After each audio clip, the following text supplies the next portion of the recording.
c'est un peu comme ça. Pour fabriquer une MIA, nous recevons donc des châssis de chez Heuliez SAS directement sur notre ligne de production. Ces châssis sont exploités pour être, dans un premier temps, où on met tout ce qui est visserie dessus. Ensuite, on commence à assembler les faisceaux. On procède à tout ce qui est collage de pièces thermoformées sur notre voiture. Il y a tous les systèmes de liaison au sol. On commence par les suspensions.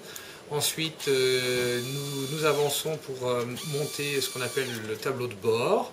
Et à l'issue de la première phase de la ligne, nous sommes dans un process où nous collons la façade avant, la façade arrière, les panneaux latéraux et le pavillon. Nous continuons donc l'opération de mise en place de tout ce qui est liaison au sol, tambour de frein arrière, disque de frein avant, et également une opération de mise en place du moteur. Nous allons opérer une opération qui est très importante puisque c'est la mise en place de la batterie de traction sur la voiture. Dans la deuxième partie de la ligne, et donc nous allons tomber dans la partie habillage et finition. La première opération de cette ligne est l'opération de remplissage notamment du système de freinage.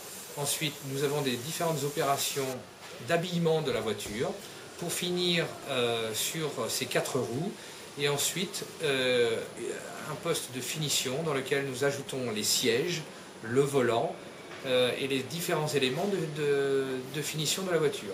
À l'issue de cette opération, nous avons une opération qui est très importante, qui est une opération de contrôle à 100% sur un banc, ce qu'on en appelle chez nous dans le jargon automobile, un banc DVT, qui nous permet de vérifier l'ensemble des organes de sécurité de la voiture. Et nous avons un circuit fermé de 1000 litres à la minute qui nous permet de simuler une douche tropicale tant par le dessous que par le dessus de la voiture. La voiture va enfin terminer son dernier test, qui est un test sur notre piste qui fait un petit kilomètre, qui nous permet de vérifier l'ensemble de la voiture dans un essai dynamique et réel par un opérateur. C'est bon. Ensuite, la voiture passe en ce qu'on appelle chez nous en zone de commercialisation, c'est-à-dire qu'à ce poste-là, nous faisons les derniers contrôles qualité et ensuite nous injectons dans la voiture les derniers organes, type le triangle de sécurité, le gilet jaune, ainsi que le carnet d'entretien.